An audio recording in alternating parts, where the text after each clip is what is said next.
the road trip. It's freedom. It's exploration.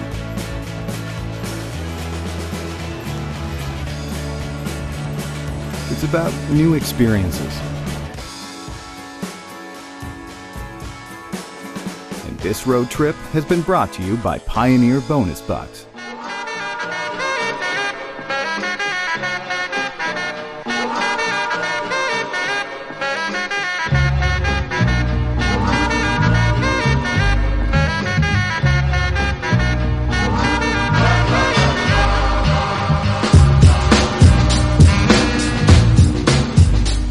Welcome back inside OUA today. Marshall Ferguson alongside Amanda Weldon from our studios at CFMU 93.3, the flagship, we'll say, of the OUA radio network.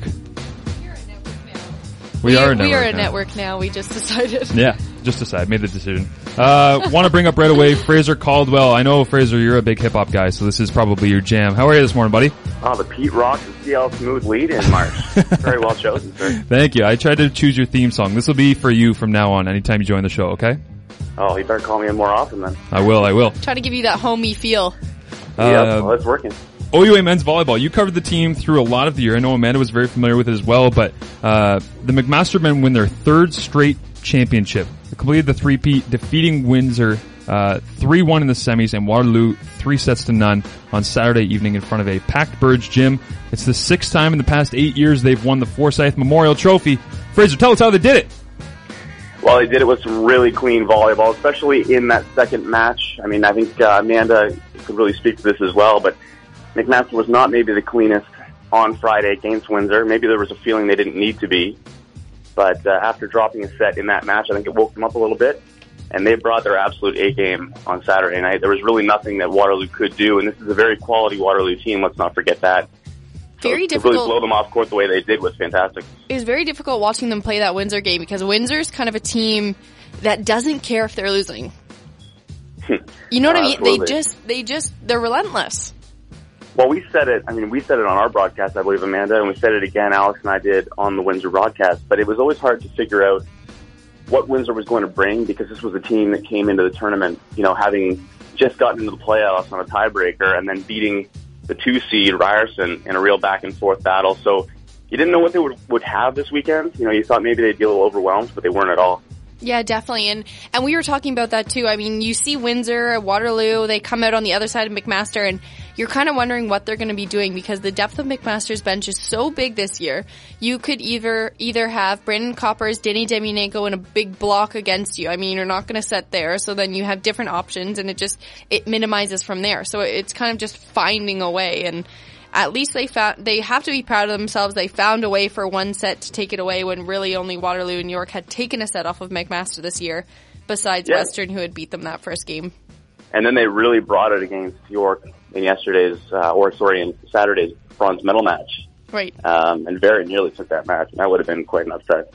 Something that I was seeing a little bit more than I usually see on the McMaster side is coming from the back. They got called a lot on Jory Mantha got called a couple times on coming over the attack line from the back. I feel like they were just trying to be very aggressive, very offensive, and maybe they were kind of pushing them a little bit too far to risk that big hit to just finish those points.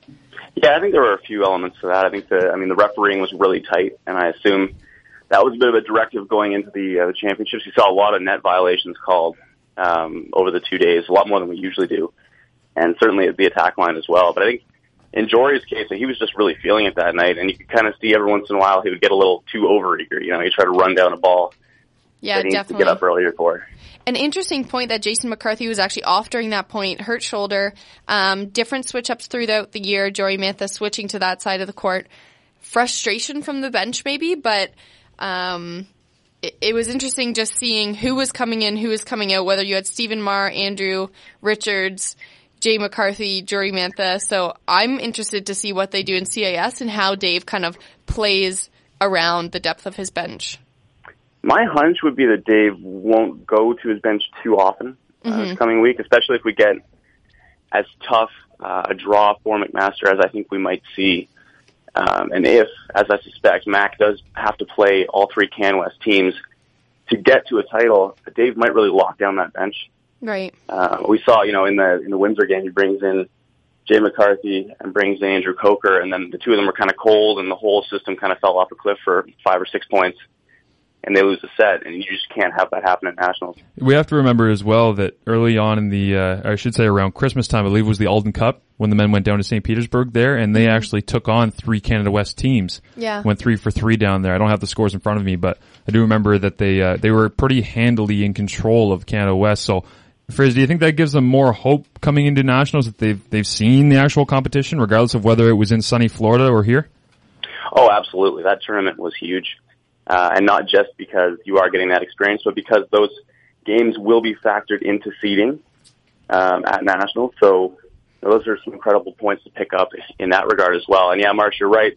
It was dominant. Mac only dropped sets against Calgary. They dropped 2 sets there, but they were perfect as they swept Mount Royal, Manitoba, and then Brandon in the title game. And Brandon just narrowly missed out on this tournament.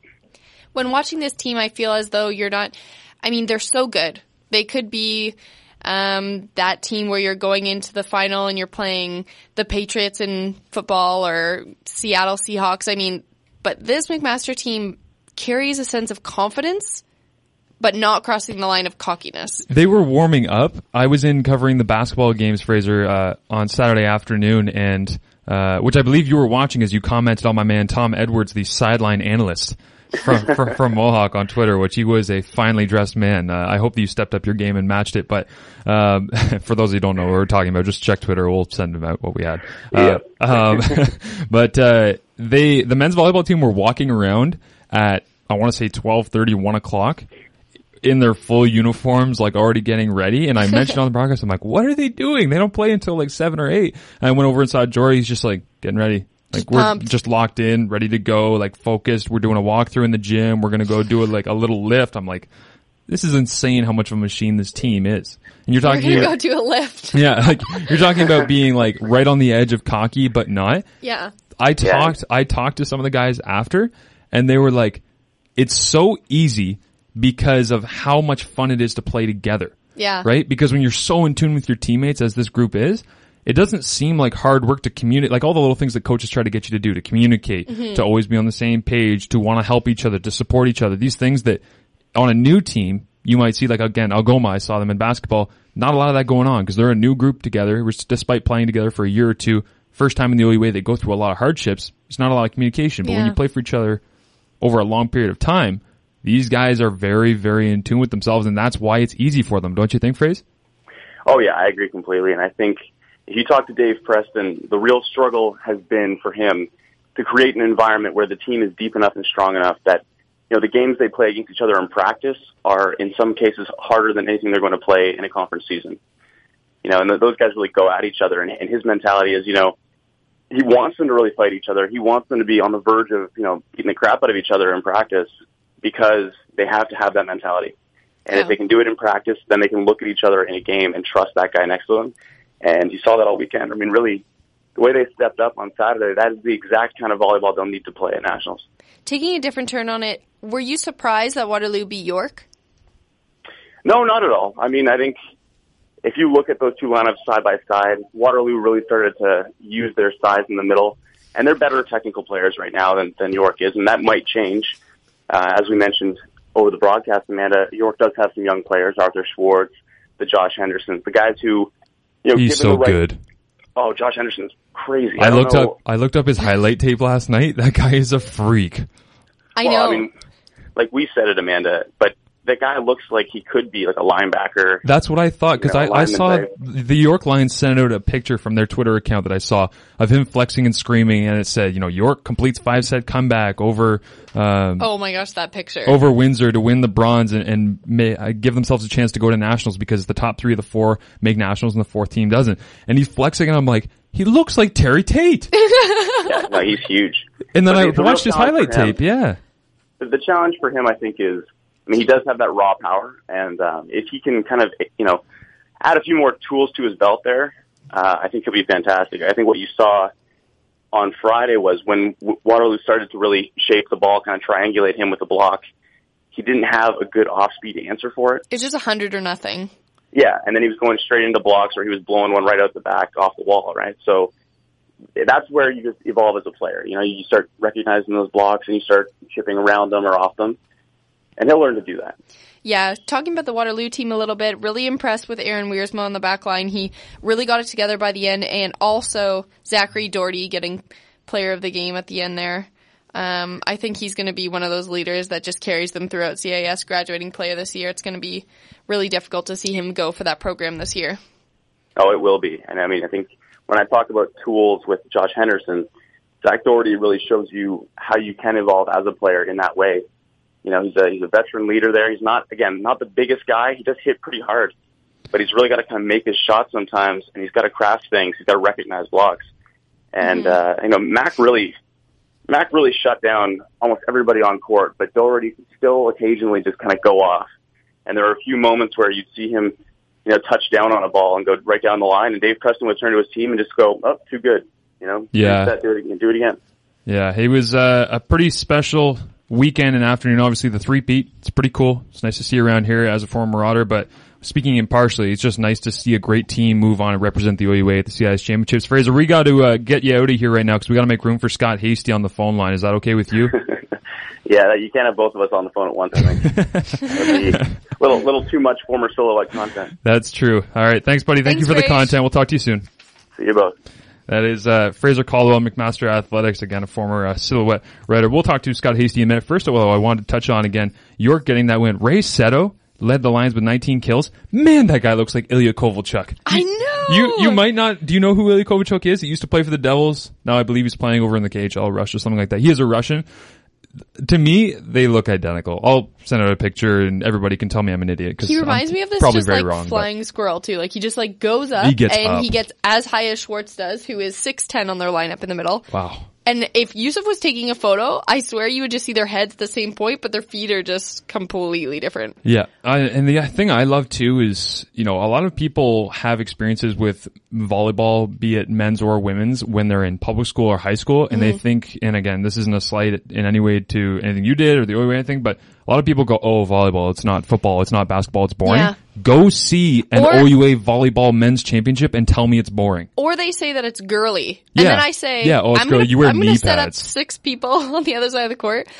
A couple being Danny Damianenko, Josh Anderson, and another's like and they're going to smash a ball in your face, and then we'll see how girly you think the sport is. When you see the final point of my first year, Tyler Santoni going up against Western in their home gym, against a libero, 5th year, knows what he's doing. He goes up in the middle, runs a first tempo ball, and breaks his nose. That's when you're like, okay, I don't want to play anymore. I completely agree. Every time that I watch, I am entertained totally and completely by how they're able to play. So, wanted to mention that. I think that you might want to go get our special guest of the day.